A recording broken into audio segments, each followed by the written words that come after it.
Assalamualaikum warahmatullahi wabarakatuh. Salam jumpa kembali dengan Ibu dalam video pembelajaran kelas 6.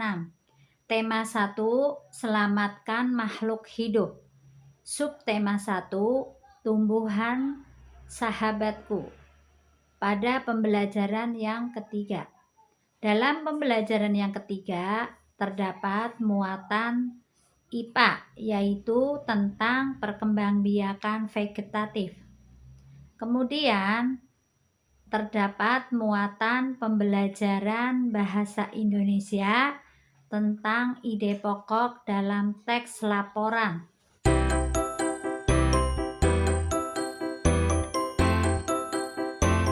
Baik, pelajaran yang akan dibahas lebih dulu adalah IPA. Pada pembelajaran sebelumnya, kalian kan telah mempelajari tentang perkembangbiakan secara generatif. Nah, hari ini kita akan membahas perkembangbiakan tumbuhan secara vegetatif. Beberapa tumbuhan ada yang berkembang biak secara vegetatif. Perkembangbiakan secara vegetatif terjadi tanpa adanya peleburan antara sel kelamin jantan dan sel kelamin betina. Perkembangbiakan secara vegetatif bertujuan untuk menghasilkan tumbuhan baru atau tumbuhan dengan sifat baru. Perkembangbiakan vegetatif dapat dibagi menjadi dua, yaitu perkembangbiakan vegetatif alami dan perkembangbiakan vegetatif buatan. Perkembangbiakan vegetatif alami yaitu perkembangbiakan tumbuhan yang terjadi dengan sendirinya tanpa bantuan manusia. Sedangkan perkembangbiakan vegetatif buatan yaitu perkembangbiakan tumbuhan yang dilakukan dengan bantuan manusia. Nah, perkembangbiakan vegetatif alami itu ada bermacam-macam. 1. Tunas. Tunas pada umumnya tumbuh pada ruas batang, ketiak daun, dan ujung akar. Tunas muncul di sekitar tumbuhan induk dan membentuk rumpun. Tunas dapat tumbuh tanpa bergantung pada tumbuhan induk untuk mendapatkan nutrisi. Contohnya, tumbuhan yang berkembang biak dengan tunas antara lain pisang dan tebu. Kedua, tunas adventif. Tunas adventif adalah tunas yang muncul di bagian tumbuhan lainnya, misalkan pada bagian daun dan akar. Contoh tumbuhan yang berkembang biak dengan tunas adventif pada daun adalah cocor bebek, sedangkan pada akar adalah sukun, cemara, karsen, dan kesemek. 3. Umbi lapis. Umbi lapis merupakan pelepah daun yang berlapis-lapis dengan satu atau dua kuncup ketiak. Pada bagian atas umbi lapis tumbuh daun.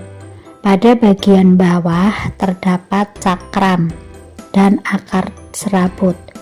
Jika umbi tersebut ditanam, akan tumbuh tumbuhan baru. Perkembangbiakan umbi lapis dimulai dengan tumbuhnya kuncup di sekitar umbi induknya.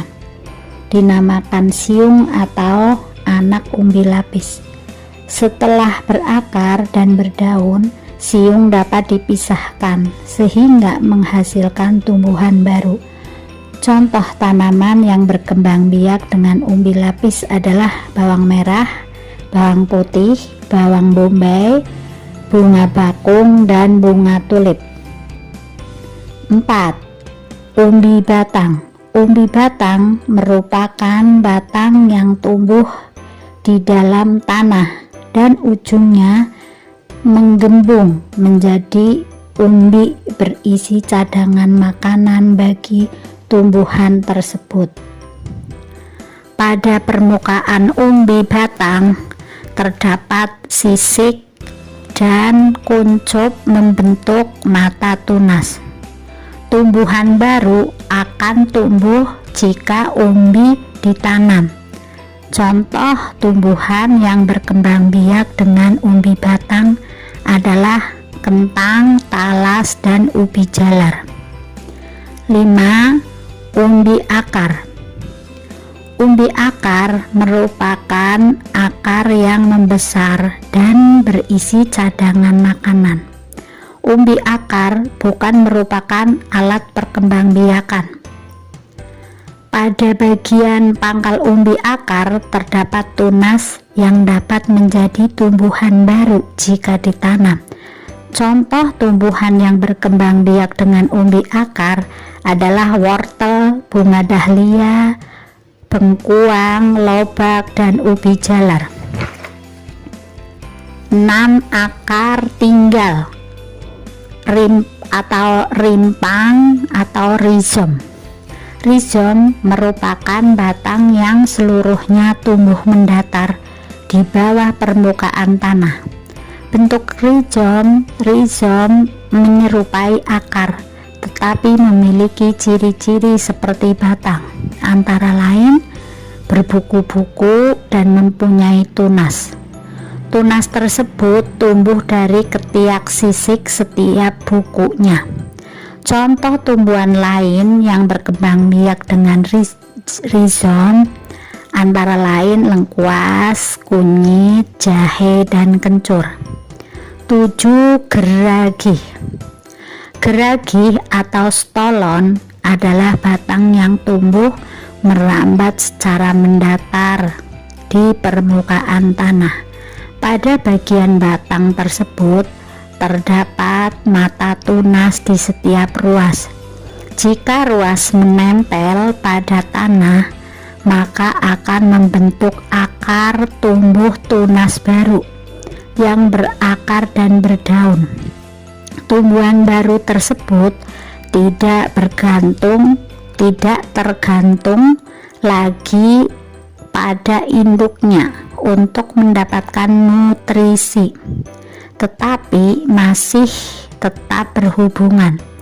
Contoh tumbuhan yang berkembang biak dengan geragih antara lain stroberi, antanan, arbei, dan rumput teki.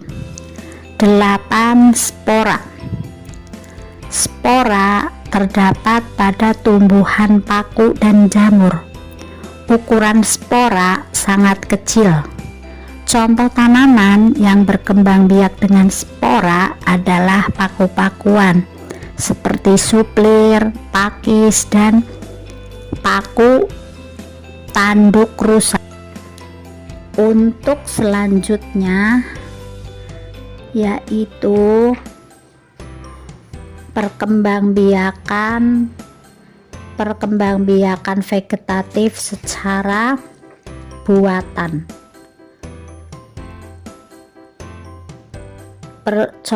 Contoh perkembangbiakan vegetatif secara buatan adalah stek, cangkok, sambung okulasi, dan runduk. Stek adalah menanam beberapa bagian tumbuhan yang dapat ditanam seperti batang, tangkai, dan daun. Contohnya singkong, mawar, dan tebu. Cangkok, yang kedua cangkok. Tujuan mencangkok adalah untuk mendapatkan individu baru yang memiliki sifat sama persis dengan induknya.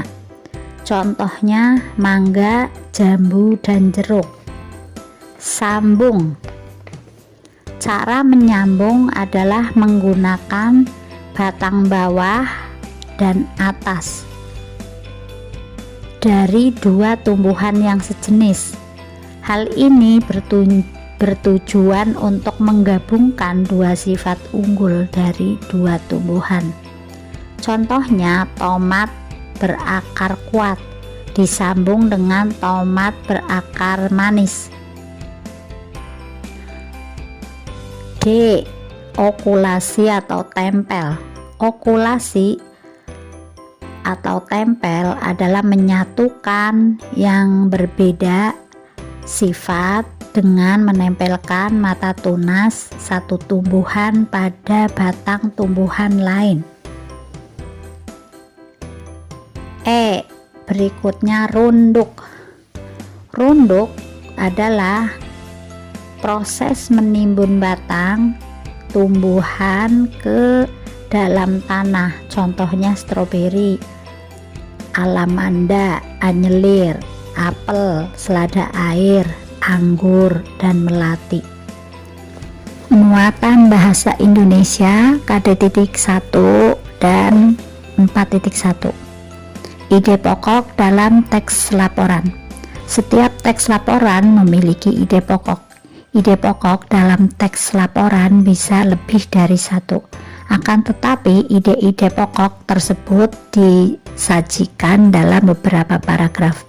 Ide pokok dalam suatu paragraf dapat ditemukan dengan langkah-langkah berikut. 1. Bacalah isi paragraf dengan seksama. 2. Temukan kalimat utama dan kalimat penjelas.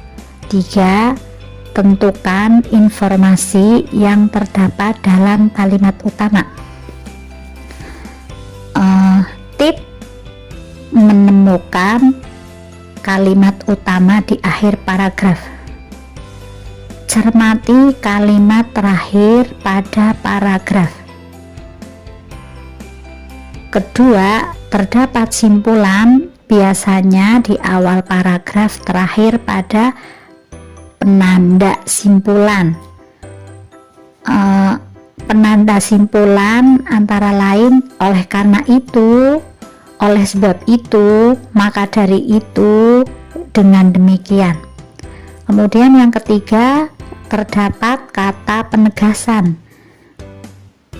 Penegasan ya, terdapat kata penegasan jadi, bahkan ya.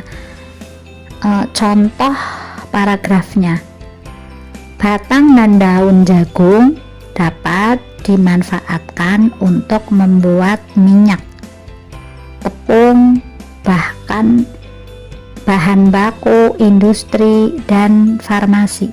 Buah jagung juga dapat dimanfaatkan untuk membuat makanan yang enak seperti direbus, dibakar, maupun dijadikan popcorn.